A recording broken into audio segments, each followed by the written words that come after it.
retour de la paix entre les populations des villages de Fakola au Mali et Kagnasso en Côte d'Ivoire. Les deux parties concrétisent ainsi les conclusions de la rencontre tenue le 9 août dernier. La cérémonie était placée sous la houlette du ministre de l'administration territoriale, Mohamed Aguerlaf. Dans Focus Santé, on parle aujourd'hui de l'hypertension au cours de la grossesse. C'est l'une des pathologies les plus redoutées chez les femmes enceintes. Environ 10% d'entre elles ont une hypertension durant la grossesse, nous dira Ramata Konaté en fin de journal. Lundi 10 octobre, bonsoir à tous, merci de votre présence. Fin de visite de la chancelière allemande au Mali. Angela Merkel a quitté tôt ce matin Bamako pour Niamey au Niger, où elle poursuivra sa tournée africaine. Elle a été saluée à son départ par le Premier ministre Modibo Keïta en présence de certains membres du gouvernement et de plusieurs autres personnalités.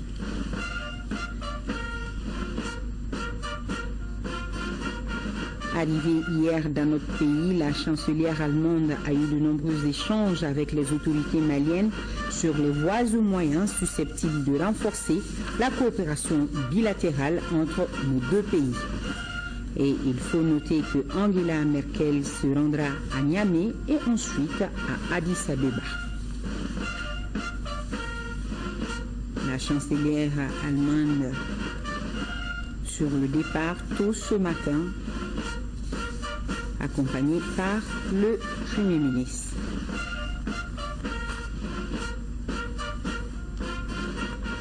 Fin de visite. Et toujours avec la délégation allemande, hier soir, le président de la République, Ibrahim Boubacar Keïta, a offert un dîner à ses hôtes. C'était dans la salle des banquets du palais de Koulouba, un dîner de travail au cours duquel Allemands et Maliens ont fait le point de la coopération avant de lancer de nouvelles perspectives dans les domaines de la sécurité, de la migration et du développement. On fait le point avec Sidiki Dambélé. C'est un dîner, mais pas comme les autres. Un dîner de travail parfait et fructueux, selon les qualificatifs d'un proche d'Ibeka. Face à face, Angela Merkel et Ibrahim Boubacar Keïta, dans une atmosphère détendue, font le point de la coopération bilatérale autour d'un menu soigneusement concocté par les chefs. Bel échange donc sur des questions d'intérêt commun comme la sécurité, la gouvernance et la migration. Si pour Ibeka, la gestion de la migration relève d'une volonté commune Afrique-Europe, son hôte du jour n'en pense pas moins. Pour Merkel, aider l'Afrique à devenir stable et prospère facilitera les règlements de la crise des migrants. Vision commune donc autour de cette problématique, tout comme autour des questions sécuritaires et principalement de la lutte contre le terrorisme. Ibrahim Boubacar Keïta n'a pas manqué de saluer la décision d'Angela Merkel d'envoyer 650 militaires allemands au Mali dans le cadre de la MINUSMA, une première dans l'histoire militaire allemande. Ibeka est convaincu que seule une approche globale et cohérente peut venir à bout du terrorisme. Abondant dans le même sens, Angela Merkel a réaffirmé l'engagement de son pays à soutenir les efforts de stabilisation et de développement du Mali dans le secteur de l'eau, de la décentralisation, de l'environnement et j'en passe. 2 heures de dîner de travail qui auront permis aux Allemands et Maliens d'écrire une nouvelle page de leur coopération bilatérale et du coup de renforcer davantage l'axe Bamako-Berlin. Et à l'issue de ces dîners de travail, le président de la République s'est réjoui de cette visite de la chancelière allemande Angela Merkel au Mali. Quand l'ami veut vous aider, il demande à vous connaître d'abord, dira Ibrahim Boubacar Keïta. Et c'est fait, l'Allemagne s'engage à mettre en œuvre des projets structurants pour parachever le processus de paix et assurer un développement durable au Mali. D'où la satisfaction du président de la République. Il est interrogé par Sidiki Dambélé. Ça a été, je crois, un bel échange approfondi et sur tous les sujets. Et je crois que quand l'ami veut vous aider, il cherche à vous connaître et à vous approfondir. C'est cela, je pense que nous avons assisté ce soir une amie du Mali qui veut aider le Mali et qui va aller loin avec le Mali. Et je crois que attendons de voir la suite. Et en tout cas, c'est une visite qui nous a beaucoup réjouis et dont tout notre peuple peut être fier déjà à l'avance. Madame Merkel, à Bamako, c'est une nouvelle page que vous ouvrez là dans la coopération avec Berlin. Je le crois honnêtement. Je crois, vous avez vu que la délégation des deux pays que l'on de travail et approfondir autant les sujets d'intérêt commun, cela est une chose assez rare en général. Hein. On confie d'habitude aux experts, mais vous avez vu que là, vraiment, c'était un grand oral à deux, et avec nos équipes. Et tant mieux. On a vu que vous avez des visions communes sur beaucoup de sujets. On peut s'attendre donc à des retombées positives de cette visite. Énormément. Et puis surtout, cette appréciation positive éternelle du Mali de la culture, du Mali lequel la coopération culturelle à très haut niveau est souhaitée et sera mise en œuvre, et également l'accompagnement du Mali d'aujourd'hui dans la souffrance, dans la peine. Le Mali qui lutte pour sa souveraineté territoriale, laquelle est chère également à l'Allemagne, et le Mali qui doit être en possession de toute son autorité de l'État, dans le domaine de la sécurité, dans le domaine de la vie de ses citoyens. Nous avons vu vraiment une chancelière soucieuse de notre pays, de nous, et qui va nous appuyer dans tous les efforts d'achèvement du processus de paix au Mali, d'atteinte de la paix au Mali, une paix souhaitable, durable, et des projets, je pense, structurants vont être sûrement mis en œuvre entre nos deux pays pour que nous puissions connaître la paix et la stabilité dans ce pays. Donc une très belle soirée. Troisième session du cadre partenarial d'orientation et de suivi de l'emploi et de la formation professionnelle. Au menu de la rencontre, l'examen et l'adoption des comptes rendus de la deuxième session du cadre partenarial et de l'emploi et de la formation professionnelle. Le reportage de Daouda Sidiki Diarra. La problématique de l'emploi des jeunes et la qualification des ressources humaines constitue une préoccupation des plus hautes autorités maliennes. C'est dans ce contexte que la troisième session du cadre partenarial d'orientation et de suivi de l'emploi et de la formation a ouvert ses travaux ce lundi à Bamako. Les membres du cadre partenarial, dont plusieurs ministres, vont débattre trois thématiques. Il s'agit de la mobilisation des fonds, la loi d'orientation et le plan d'action de la politique nationale de l'emploi. De nombreux jeunes, à la recherche d'un emploi mieux rémunéré, sont défavorisés sur le marché du travail à cause de leur profil de formation inadapté aux besoins des entreprises ou de leur manque d'expérience. Cette situation est de nature à les fragiliser et à les exposer à toutes sortes de tentations. Pour faire face à ces nombreux défis, le ministère de l'Emploi et de la formation professionnelle a renforcé les dispositifs institutionnels existants et développer des instruments de mesure de création d'emplois selon la vision de son Excellence Elhadji Ibrahim Boubacar Keïta, président de la République, chef de l'État.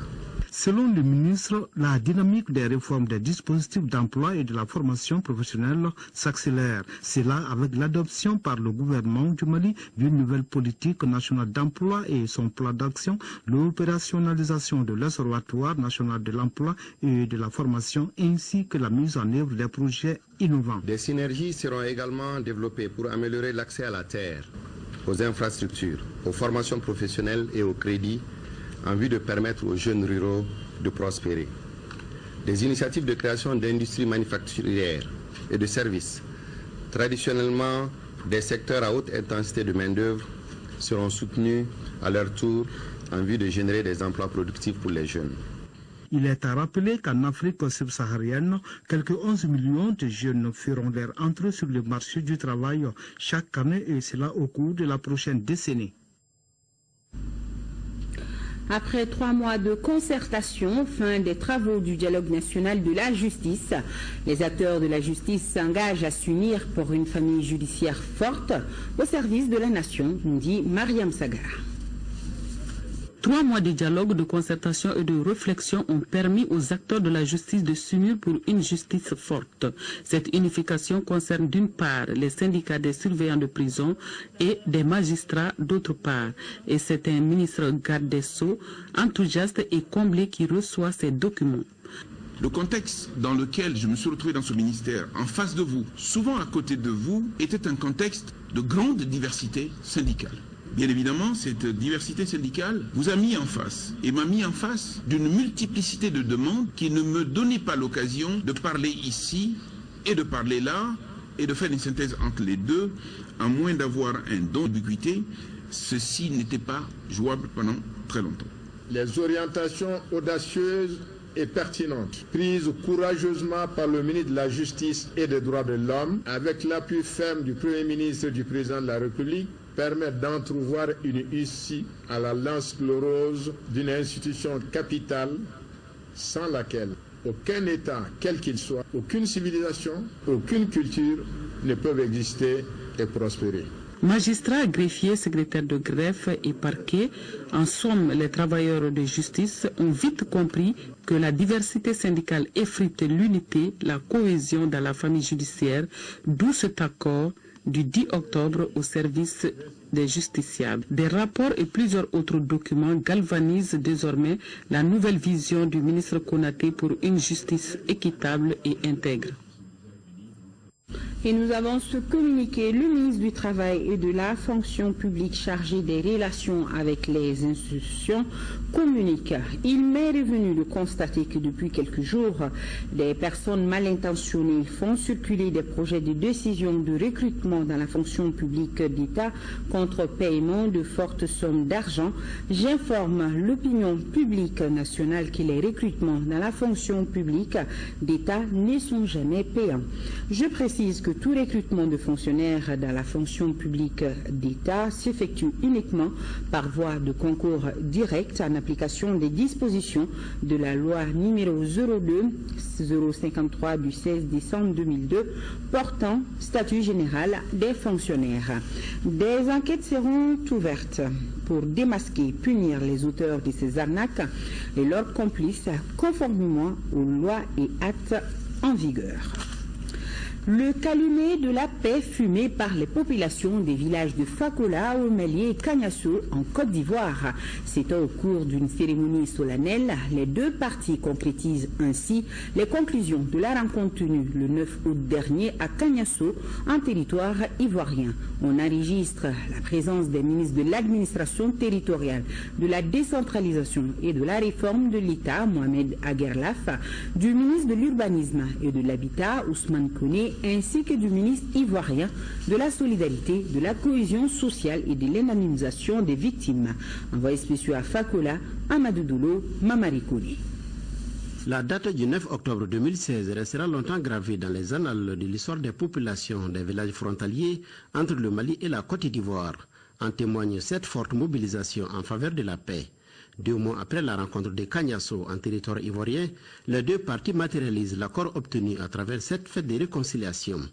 Ce qui permet du coup de sceller la paix en établissant un nouveau contrat social entre les deux communautés. Depuis plusieurs années, nos villages frontaliers connaissent des conflits avec pour conséquence les vols de bétail, des plantations saccagées, des confiscations de biens. Puis, il y a eu des enlèvements et des meurtres.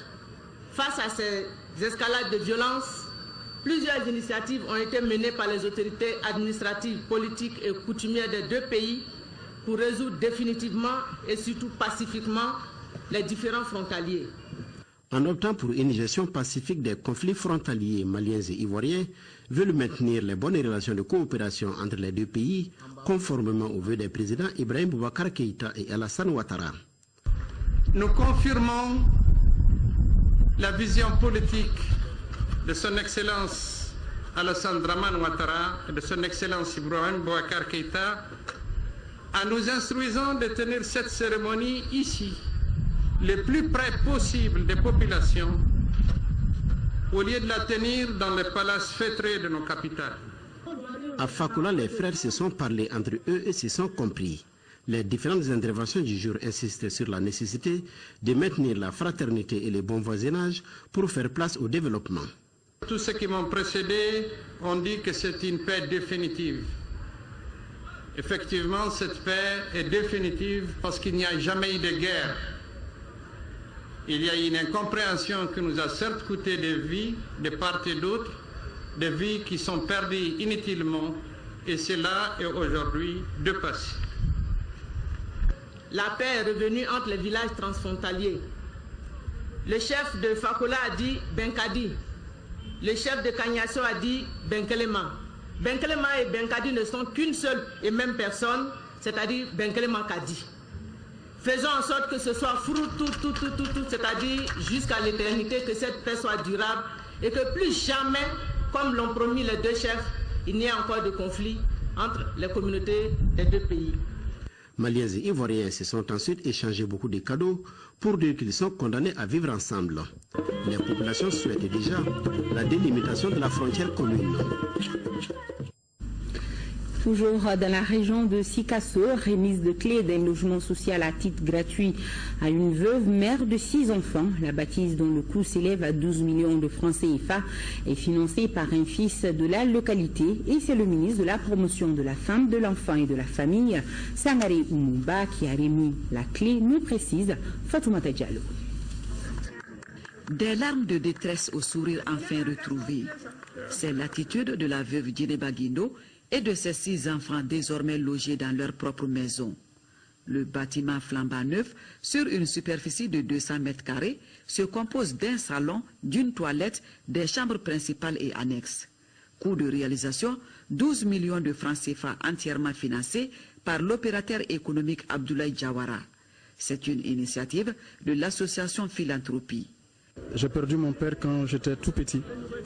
Je sais combien une veuve souffre pour héberger sa progéniture, pour nourrir ses enfants, pour les envoyer à l'école, pour les entretenir. Une démarche appréciée par les plus hautes autorités du pays, surtout en ce mois d'octobre, mois de la solidarité et de lutte contre l'exclusion. Je peux vous assurer de l'accompagnement du département en charge de la solidarité, à travers la mise à disposition des vivres à la famille Guindo, l'accompagnement scolaire des enfants et leur prise en charge médicale à travers le régime d'assistance médicale, le RAMED. Je ne pouvais ne pas être là aujourd'hui. En aidant Djeneba Guindo et ses enfants, c'est toutes les femmes et les enfants du Mali que vous aidez. Et par ricochet, c'est toute une famille que vous mettez à l'abri de la précarité. L'association Philanthropie, qui n'entend pas s'arrêter en si bon chemin, a remis à la veuve Djeneba une enveloppe de 500 000 francs CFA pour des activités génératrices de revenus. Le ministre de l'Éducation nationale informe les élèves titulaires du diplôme d'études fondamentales DF session de juin 2016 et leurs parents que les orientations sont disponibles sur le site internet du ministère de l'Éducation nationale au www.education.gouv.ml. Je répète, www.education.gouv.ml. Rentrée politique de l'Alliance pour la République en commune 2 du district de Bamako. Il s'agit pour les membres du bureau de la section de présenter au bureau national les différentes structures mises en place et affirmer leurs ambitions pour les prochaines communales. Aluseni Touré, compte rendu.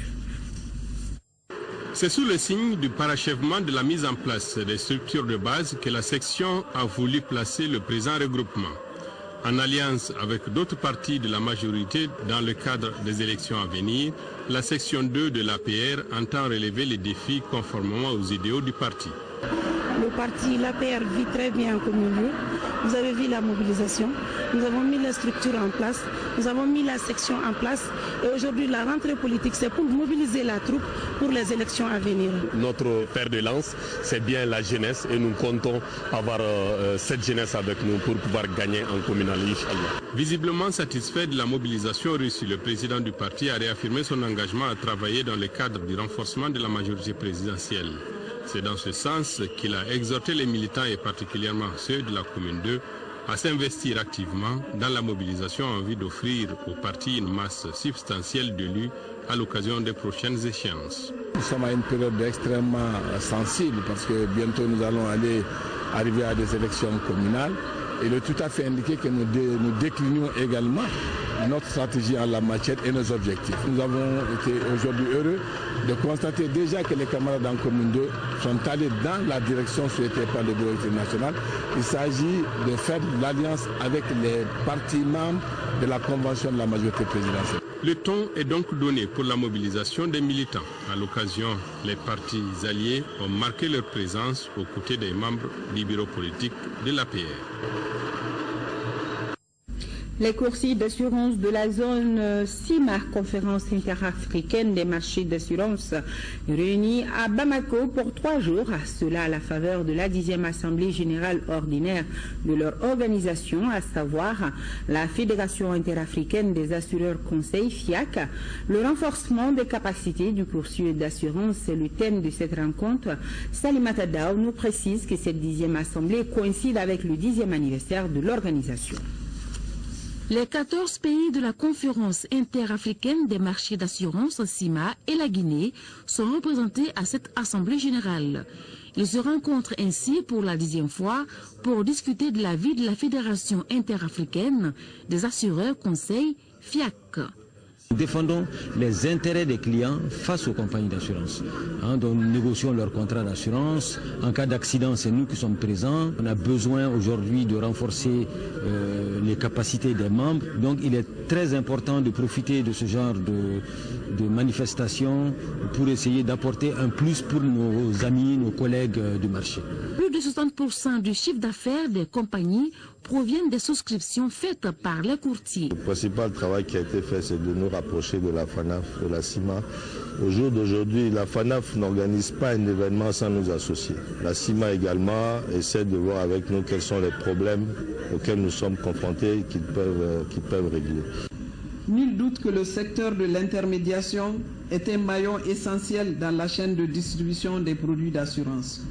On n'oubliera pas que dans la zone CIMA, les assureurs conseils constituent un pilier irrévocable de ce secteur. Je reste persuadé que, conscient de cette attente, vous mettrez tout en œuvre pour que le développement et la croissance de ce secteur soient votre priorité et deviennent une réalité. Cette 10e assemblée coïncide avec le 10e anniversaire de la FIAC.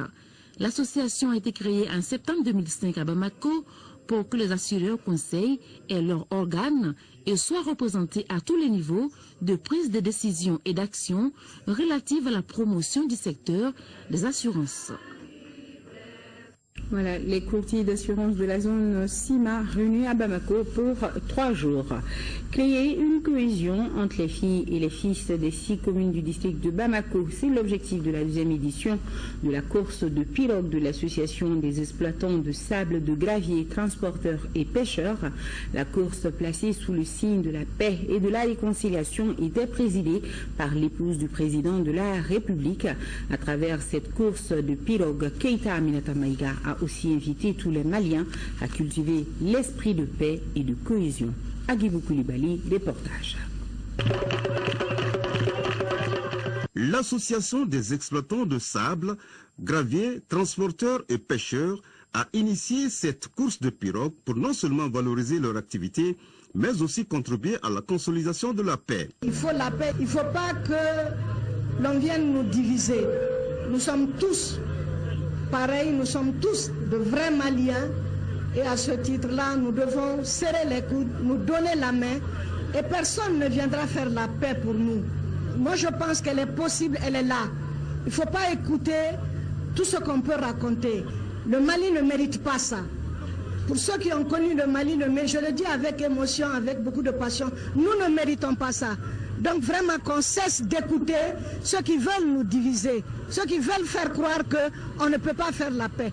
On peut faire la paix dans ce pays. Les concurrents, dans l'enthousiasme et la sportivité, ont rivalisé d'ardeur. Chaque équipe voulait s'emparer de la première place. Les rameurs ont déployé toute leur énergie. Les autorités présentes ont apprécié l'initiative. La course de pirogue est une de nos valeurs culturelles qu'il faut perpétuer et encourager, estiment les organisateurs et les différents ministres qui ont assisté à l'événement. Fin de séjour pour le gouverneur du district 403 à 1 du Lions Club international au Mali, en plus du district de Bamako. Jean-Baptiste Sow s'est également rendu à l'intérieur du pays pour voir les réalisations en termes d'action humanitaire des Lions. Sur place, Mohamed Ould Mamouni nous signale que des dons de plusieurs millions de francs CFA ont été faits. Journée de dimanche chargée pour le gouverneur du district 403A1 de Lions Club International. D'abord, la délégation s'est rendue au centre d'accueil des femmes fistuleuses obstétricales de l'hôpital du Point G. Ici, les Lions du Mali mènent depuis 2007 plusieurs actions visant à améliorer les conditions de travail des agents de ce centre. Depuis fort bien longtemps, Phoenix Bamako, les Lions, viennent chaque fois qu'on sollicite à ce qu'il y ait une amélioration. Phoenix, Lyon, Bamako s'intéresse. Nous venons de quitter la grande salle de réunion qui n'a rien à voir avec beaucoup de centres de réunion où ils ont rénové. Encore une fois, nous sommes au mois de solidarité, c'est vrai, mais Phoenix Lyon n'attend pas annuellement les mois de solidarité. Les Lions au gros cœur ont profité de l'occasion pour faire des dons à ces malades de fistules obstétricales, de quoi soulager la souffrance de celles-ci. Après cette activité, direction l'école fondamentale de Sokonafi. Des élèves ont eux aussi reçu des kits scolaires pour mieux aborder l'année scolaire. Ce que j'ai vu ce matin à l'hôpital, c'est des fistules, c'est des femmes qui sont handicapées. Et les Lions ont trouvé nécessaire de s'investir et faire quelque chose de très bien. De la même manière, ici, ce que j'ai vu, c'est les dons qu'on fait à une école, donc en faveur des enfants. Et ce don, au-delà de sa signification symbolique, et montre que les lions sont toujours à la recherche de l'excellence. Là où il y a un besoin, dis-toi qu'il y a un lion qui a un cœur qui est prêt à agir. Nous sommes très fiers aujourd'hui de voir la réalisation concrète de ce que notre gouverneur avait dans son fanion, dans son programme. Auparavant, c'est le Centre national de transfusion sanguine qui a reçu la forte délégation. Le personnel de ce centre a reçu des kits sanitaires dont le but est d'améliorer leur plateau technique. Mois d'octobre au Mali, mois de la solidarité. Dans ce cadre, le député de la commune 2, Karim Keïta, vient en aide aux enfants de la dite commune. Il a distribué des kits scolaires aujourd'hui et c'est l'école Nelson Mandela qui a abrité le lancement de cette activité. Khadija Toukouni, compte rendu. Cette année encore, le député Karim Keïta a respecté la tradition. En effet, cela fait 3 ans qu'il vient en aide aux élèves de la commune 2. Sous les bras, des cahiers, des livres, des sacs, bref, tout ce qui peut contribuer à une bonne éducation des élèves. Et pour cette année, c'est l'école Nelson Mandela qui a été choisie pour le lancement des activités. C'est pour encourager les enfants vraiment à s'informer, à les former. Et bien évidemment, les enseignants aussi, nous les remercions beaucoup. C'est un slogan de notre président El Hadji Ibrahim Boubacar Keïta, chef de l'État, qui dit que vraiment les enfants doivent être formés. Les informer, c'est la base même du développement de notre pays. Les responsables de cet établissement ont salué le geste et souhaité sa pérennisation. L'année dernière, Karim effectivement l'a fait ici. Il a donné effectivement bien sûr des kits scolaires aux enfants effectivement des écoles de la commune 2. Mais s'il revient encore nous donner effectivement ces kits, ce n'est pas une surprise. Donc nous ferons qu'effectivement remercier l'honorable, que Dieu effectivement bien sûr l'accompagne. Cette action humanitaire de Karim Keïta concernera également les écoles de Nyarela, Bagadadji, Kinzambougou, Missira, Bozola, Mednakoura et Hippodrome 1 et 2. Et ce sont entre autres 1100 sacs, près de 2000 cahiers et livres qui seront distribués. Place à Focus Santé, on parle aujourd'hui de l'hypertension au cours de la grossesse. L'une des pathologies les plus redoutées chez les femmes enceintes, elle apparaît généralement au 3e trimestre de la grossesse, même chez les femmes qui ne souffrent pas habituellement d'hypertension. Environ 10% d'entre elles ont une hypertension durant la grossesse. C'est la première cause d'hospitalisation de ce groupe cible au service de gynéco de l'hôpital Gabriel Touré et la 3e cause de décès chez les femmes enceintes et celles qui ont accouché. Le point sur l'hypertension durant la grossesse, c'est une réalisation de Ramata Konati. Une femme enceinte a une hypertension artérielle lorsqu'elle a une pression supérieure ou égale à 14,9. Cela à 2 reprises après que la femme ait observé un repos d'au moins 10 minutes. Souvent, aucun symptôme ne vient alerter la patiente, mais l'hypertension artérielle durant la grossesse peut se traduire par des signes. En plus des signes classiques de l'hypertension artérielle qui sont surtout la femme va se plaindre de maux de tête qui sont permanents tout le temps. Elle peut se plaindre de flou visuel, avec des sensations de mouches volantes, de bourdonnement d'oreilles, ou souvent elle peut venir consulter parce qu'elle ne sent pas bien son bébé bouger, ou le ventre ne grossit pas comme il faut. Ça, c'est un peu les signes qui vont orienter le médecin à rechercher une hypertension artérielle chez cette femme enceinte. Cette pathologie est plus fréquente chez des cibles comme les femmes enceintes de moins de 20 ans et celles dont l'âge est plus avancé, surtout si c'est leur première grossesse. Les cas de récidive sont fréquents à ce niveau. Avec les deux autres grossesses, j'ai eu les mêmes problèmes. Donc avant l'accouchement, tout juste avant les 9 mois, chaque fois ça soulève. Cette fois-ci aussi même, on est obligé de faire la césarienne. Parce que la grossesse était à 37 semaines, mais la tension est très élevée. 17, 18 jusqu'à ce qu'on est arrivé ici. 10% des femmes enceintes ont une hypertension artérielle associée à la grossesse. Et l'hypertension artérielle est la première cause des femmes enceintes hospitalisées dans notre service. L'hypertension artérielle chez la femme enceinte est presque la 3e cause de décès chez les femmes enceintes et les accouchées. Il faut cependant distinguer 4 types d'hypertension durant la grossesse. Le type 1, c'est une hypertension qui survient après la 2e moitié de la grossesse.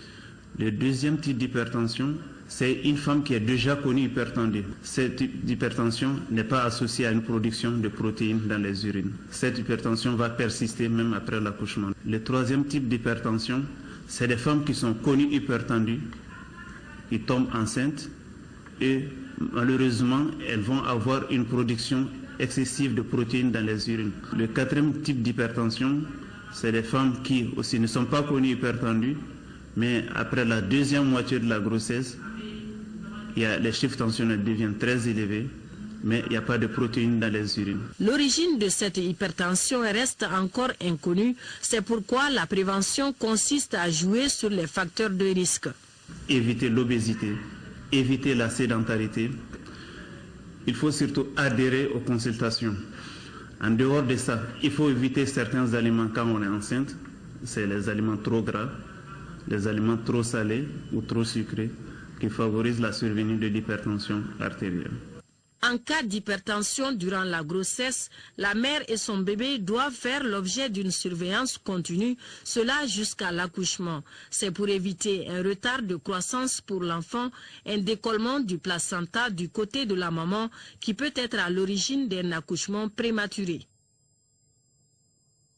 Et nous avons ce communiqué suite au décès du professeur Mamadou Dambélé, ancien Premier ministre. La direction du protocole de la République convie les présidents des institutions de la République, les membres du gouvernement, les chefs des missions diplomatiques et consulaires aux obsèques officielles de l'illustre disparu qui auront lieu demain, mardi 11 octobre 2016 à 16h30 devant la mairie de la commune 3 en face de l'échangeur Babemba. Mise en place terminée 16h. Et nous avons ce tout communiqué de l'amicale des anciens premiers ministres du Mali. L'amicale des anciens premiers ministres du Mali a appris avec une profonde consternation le décès de professeur Mamadou Dambélé, ancien Premier ministre du Mali, survenu le dimanche 9 octobre 2016.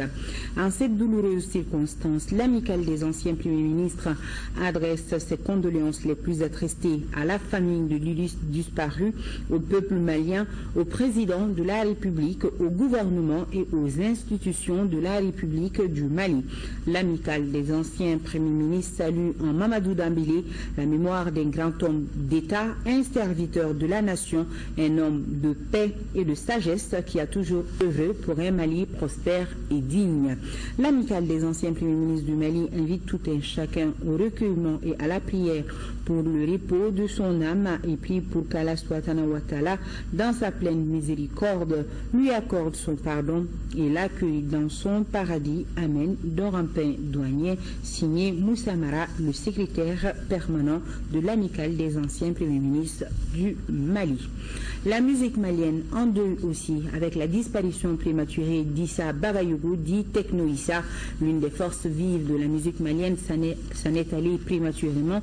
Techno Issa a su créer un savant mélange de kamalengoli et de boîte à rythme techno, pur produit de l'émission de télévision Top Étoile de l'ERTM et auteur de 3 albums.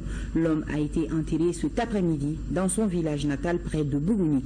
Retour sur le parcours musical de Techno Issa avec Adama Kouité.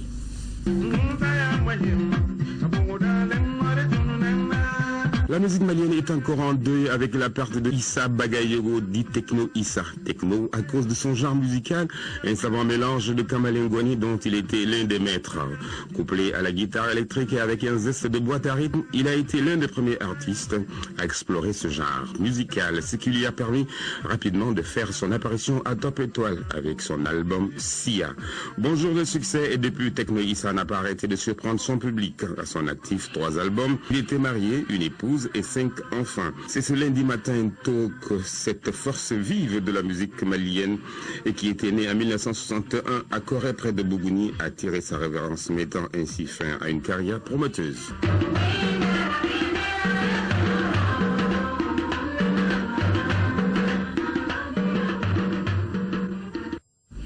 Que son âme repose en paix. Amen. C'est la fin de ce journal. Merci de votre aimable attention.